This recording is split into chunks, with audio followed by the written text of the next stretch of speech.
හයි මෙතින් keyboard ඩෝන් තරම් use කරනවා ඉතින් කම්පියුටර් එකක් යූස් කරනවා නම් ඉතින් මේ කීබෝඩ් එක පට්ට කියන්නේ මේ කීබෝඩ් එක කියන්නේ මම කියන්නේ මේ කීබෝඩ් එක මේ විදිහට හඳුන්වලා දීලා දැන් අවුරුදු බර ගණක් වෙනවා ඒ මේ කීබෝඩ් එක වෙනස් වෙලා නැහැ. ඒක තමයි මේ කීබෝඩ් එකේ තියෙන විශේෂත්වය. අතරම ගොත් අපි ඔයාලා දන්නවා අනිත් ඩිවයිසස් ඉලෙක්ට්‍රොනික ඩිවයිසස් කාලයත් එක්ක වෙනස් වෙනවා. හැබැයි මේක තාමත් අපි ඒ කාලේ පාවිච්චි කරපු විදිහමයි තියෙන්නේ. මේකේ සාමාන්‍යයෙන් සැලකිය යුතු වෙනසක් වෙලා නැහැ. ඉතින් දැන් මේ වෙනකොට වෙළඳ පොලේ තියෙනවා මෙන්න මේ සයිඩ් එක නැති 10 keyless keyboard. ඒ කියන්නේ මේ නම්බරික් keypad එකේ එන්නේ නැති keyboard. ඉතින් මේ තියෙන්නේ සම්පූර්ණ keys 104ක් විතර තියෙනවා මේ keyboard එකේ. ඉතින් මේ keyboard එකේ ගැන පොඩි tips ටිකක් ඔයාලට කියලා දෙන්න මම දැන් හදන්නේ. ගොඩක් අය දන්නේ නැහැ මෙන්න මෙතන තියෙන මෙන්න මේ keys තුන. ඉතින් මේ තියෙන්නේ print screen key එකයි, lock scroll lock එකයි, pause break එකයි. ඉතින් මේ keys තුනෙන් දැනට අපිට මේ වෙනකොට use වෙන්නේ print screen keyboard key එක විතරයි. හේතුව print screen key එකෙන් අපිට Windows එකත් එක්ක press කරලා screenshot ගන්න වගේ දේවල් වලට key මේ key එක පාවිච්චි කරන්න පුළුවන්. හැබැයි මේ keys දෙක දැන් ඇත්තටම පාවිච්චි වෙන්නේ නැහැ. ඉතින් scroll lock එක ආවේ mouse එකක් නැතුව PC එක use කරන කාලේ මොකක් හරි document එකක් හරි website එකක් හරි scroll කරද්දි උඩට පල්ලට යන්න මේ arrow keys දෙක use කරන්න තමයි scroll lock එක දාගත්තේ. මේ scroll lock එක දාගෙන අපිට arrow keys වලින් මොකක් හරි වෙබ් පේජ් එකක් හරි ඩොකියුමන්ට් එකක් හරි අප් ඩවුන් කරන්න පුළුවන්. ඉතින් දැන් අපිට ඒක අත්‍යවශ්‍ය නැහැ. මොකද අපිට දැන් mouse එක තියෙනවා ලේසියෙන්ම mouse එකෙන් කරගන්න පුළුවන්. ඉතින් ඊට පස්සේ තියෙනවා pause break එක.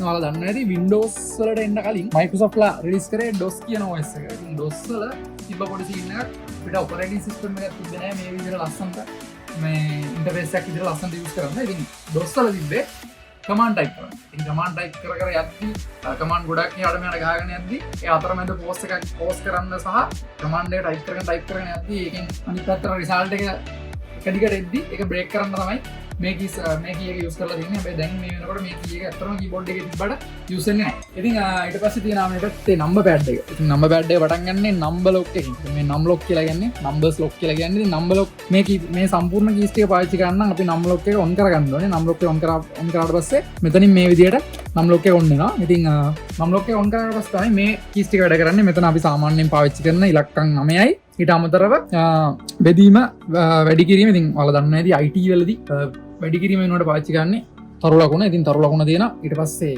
අඩු කිරීම එහෙම නැත්නම් ඍණ සහ ධන කියන ඒ සංකේත දෙක තියෙනවා. ඊළඟට del එහෙම නැත්නම් dot එක තියෙනවා. ඊළඟට enter key එක තියෙනවා. ඉතින් enter key එකක් මෙතනක් දීලා තියෙනවා සහ මෙතනක් තියෙනවා. ඉතින් මෙතන තියෙන්නේ ඉංග්‍රීසි අකුරු. ඒ කියන්නේ type setting කරන වෙලාවට enter එක බලන්න තමයි මේ enter එක තියෙන්නේ. ඒකට number එක use කරද්දි use කරන්න තමයි මේ enter එක දීලා තියෙන්නේ. ඉතින් ඊට පස්සේ තියෙනවා මේ පැත්තේ උඩට આવොත් මේ පැත්තෙම තියෙන කෙලවරේම තියෙන escape key එක. escape එහෙම නැත්නම් ESC කියලා කියන්නේ අපි මොකක් හරි වැඩක් කරගෙන ඉන්න ගමන් මේ වැඩේ හදිස්සිය නතර කරන්න උනොත් එහෙම නැත්නම් full screen soft එකක් ඒ කියන්නේ ඔයාලා ගේම් එකක් හරි මොකක් හරි play කරනවා නම් ඒ වෙලාවට ගේම් එක pause කරන්න හරි මොකක් හරි වැඩක් කරගන්න ඕනොත් පාවිච්චි කරන්න තමයි escape key එක දීලා තියෙන්නේ. ඉතින් මේක හදිස්සිය ටක් ගාලා use කරගන්න ලේසි වෙන්න තමයි අනිත් keys වලට වඩා වෙන් වෙලා වෙනම කෙලවරේ පාවිච්චි කරලා තියෙන්නේ. මොකද එහෙම වුණාම අපි ටක් ගාලා ඒක ඔබලා pause කරගන්න පුළුවන් ටක් ගාලා. ඉතින් ඊට පස්සේ තියෙනවා function keys ටික. F1 ඉඳන් F12 වෙනකන් function keys 12ක් තියෙනවා. ඉතින් මේ function keys වලට එක එක වැඩ එක එක softwares වල සහ එක එක Windows වල ඒක OS වල එක එක functions දීලා තියෙනවා. ඉතින් මේකෙන් මෙන්න මේ වැඩේමයි කියලා අපිට කියන්න බෑ. මොකද functions key 12ක් දීලා තින්නේ. එක එක softwares වල ගත්තත් එක එක web page ගත්තත් මේ 12ට අපිට assign වෙන වැඩ 12ක් set වෙන ගොඩක් වෙලාවට. ඊට පස්සේ එතනින් යට තියෙනවා අපි හැම වෙලේම හැමෝම පාවිච්චි කරන type setting කරන පාවිච්චි කරන letters ටික. ඉතින් ගොඩක් අයට තියෙන ප්‍රශ්නයක් නේ මේ ABCD පිළිවෙලට නැතුව මේක මේ අමුතු විදිහකට ඇවිල්ලා තින්නේ කියලා. ඉතින් මේ අමුතු විදිහට අපි කියනවා QWERTY කියලා. QWERTY කියන නම ඇදලා තින්නේ මෙන්න මේ පළවෙනි අකුරු ටිකෙන්. ඉතින් මේ QWERTY style එක අත්‍තරම මේ ලෝකෙට හඳුන්වලා දෙන්න ප්‍රධාන හේතුව මේ අත්‍තරම මේ style එක මුලින්ම ආවේ keyboard දෙන්නත් කලින් type setting machine වල. ඉතින් ඕනම keyboard එකක මෙන්න මේ F අකුරේ J අකුරේ වෙන්න මෙහෙම කඩතොළු දෙකක් බලා ගන්න පුළුවන්. ඉතින් මේ කඩතොළු දෙක තියලා තින්නේ අපි keyboard එක use කරද්දී අත් දෙක මේ විදිහට පාවිච්චි කරන්න. ඉතින් මහපට ඇඟිල්ල ළඟට එන keys දෙක තමයි මේ විදිහට F සහ J වලට දීලා තින්නේ. ඉතින් අත් දෙක මේ විදිහට තියාගත්තට පස්සේ සම්පූර්ණ අත්වල තියෙන ඇඟිලි පහම පාවිච්චි කරලා මුළු keyboard එකම හසුරවන්න පුළුවන් විදිහට තමයි F සහ J වලට හරියන්න මේ කඩතොළු දෙක දීලා තින්නේ. අපිට ඒක remind කරන්න. ඉතින් ඊළඟට තියෙනවා යට keys ටිකක්. මේ පැත්තේ කෙලවර ගත්තොත් තියෙනවා tab key එක. ඉතින් tab key එක පාවිච්චි කරන්නේ මොකක් හරි type setting කර ඉන්න වෙලාවක පේලියක් ඉස්සරහට අරන් යන්නේ, පේලියක් පිටිපස්සට අරන් යන්නයි. ඉතින් ගොඩක් අය තාමත් ඒක වරද්දලා කරනවා සමහර කට්ටිය වාක්‍යයක් ටයිප් කරලා ඉවරලා ඒක ඊළඟ පේලිය ටයිප් කරන්න ඕනම ස්පේස් එකෙන් ඒ ඉඩ තියෙනවා. හැබැයි ස්පේස් එකෙන් දීලා හරියන්නේ නැහැ. මොකද ඒකට අතරමැදි ස්පේස් එකක් අදිනවා. ඉතින් එහෙම නැතුව කෙලින්ම ඊළඟ පේලියට අරන් යන්න අපි පාවිච්චි කරනවා ටැබ් කී එක. ඊට පස්සේ දෙනවා කැප්ස් ලොක් එක. ඉතින් කැප්ස් ලොක් කියලා කියන්නේ කැපිටල්ස් ලොක් කියලා කියන්නේ. කැපිටල්ස් ලොක් කියලා කියන්නේ මේ අකුරු ඔක්කොම සිම්පල් වලින් තමයි normally type වෙන්නේ. ඉතින් කැප්ස් ලොක් එක ගහන් ඉන්නවා නම් අනිවාර්යෙන් මේ අකුරු ඔක්කොම කැපිටල් වලින් තමයි type වෙන්නේ. ඊට පස්සේ දෙනවා shift key එක. ඉතින් shift key එක කියලා කියන්නේ අපිට හදිස්සියට අවශ්‍ය වෙලාවට විතරක් කැපිටල් දාගන්න සහ සිම්පල් දාගන්න මාරු කරන්න පාවිච්චි කරන කී එක. ඉතින් කැප්ස් ලොක් එක දාගෙන ඉන්න හැම වෙලේම මේක කැපිටල් වුණාට shift key එක ඔබන වෙලාවට විතරයි මේ ඔක්කොම කැපිටල් වෙන්නේ. ඒතර අපිට ටක් ගාලා වාක්‍යයක් ටයිප් කරගෙන යද්දී අකුරක් මොකක් හරි කැපිටල් ගහන්න ඕන shift key එක ප්‍රෙස් කරලා ගහලා shift key එක අතහැරියට පස්සේ ඒක සාමාන්‍යයෙන් සිම්පල් වලින් තමයි වදින්නේ. ඉතින් shift key එකට පස්සේ දෙනවා control key එක. ඉතින් control key කියලා කියන්නේ ගොඩක් අය පාවිච්චි කරන key එකක්. මේක CTRL කියලා කෙටි කරලා තියෙනවා. ඉතින් මේක තමයි ගොඩක් වෙලාවට කම්පියුටර් එකේ Windows කම්පියුටර් එකේ shortcut use කරද්දී අපි එක ඇප්ලිකේෂන් වලදී එක තැන් වලදී මේක පාවිච්චි කරන එක විදියට.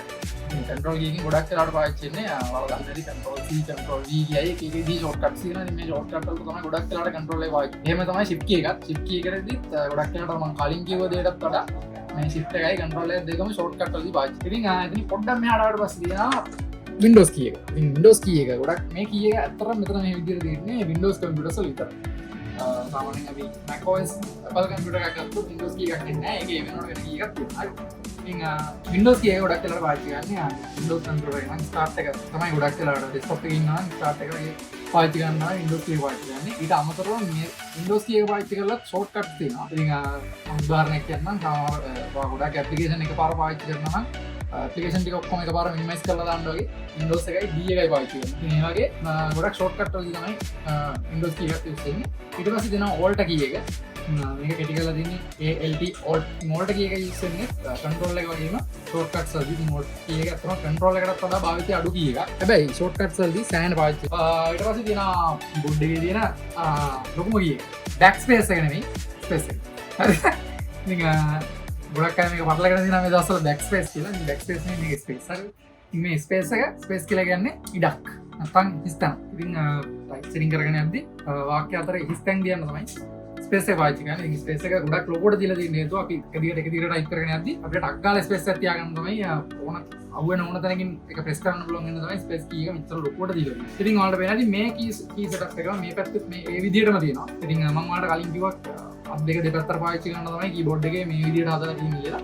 ඉතින් අපි මේ පැත්තේ keys එක පාවිච්චි කරද්දී මේ අතත් එක්ක මේ keys ටික පාවිච්චි වෙද්දී දකුණු පැත්තේ තියෙන keys වලට තමයි මේ ටික පාවිච්චි වෙන්නේ. මොකද දැන් අපි මේ හරිය තියෙන key එකක් control එකත් එක්ක මෙහෙම බලන්න අමාරු නිසා තමයි මේ පැත්තේ keys ටික දීලා තියෙන්නේ අපිට සරලව වැඩේ කරගන්න. ඉතින් ඊට පස්සේ මෙතන තියෙන option key එක. ඉතින් මේ option key එක සමහර keyboard වල දැන් නැහැ. මේක සමහර වෙලාවල් වලට එන keyboard උත් තියෙනවා නැති වෙන keyboard උත් තියෙනවා.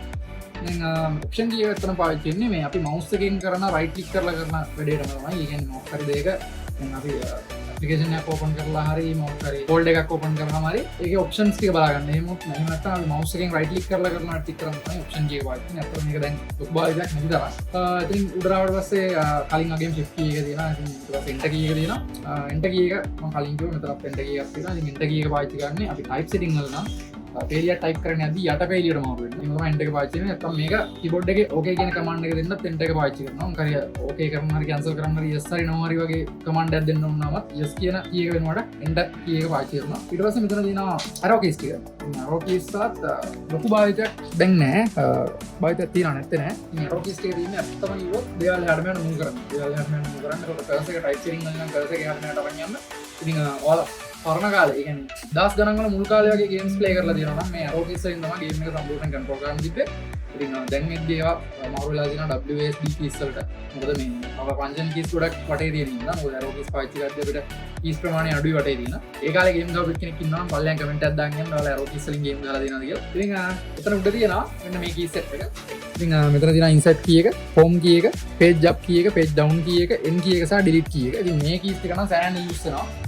සමහර කට්ටිය use කරන්නේ නැහැ. හැබැයි මේ keys වලින් සෑහෙන ප්‍රයෝජනයක් ගන්න පුළුවන්. ඉතින් මුලින්ම තියෙන insert key එක. insert key එක පාවිච්චි කරන්නේ මොකක් හරි document එක type කරන ලාවට ඒ document එකට මොනවා හරි insert කරගන්න ඕන.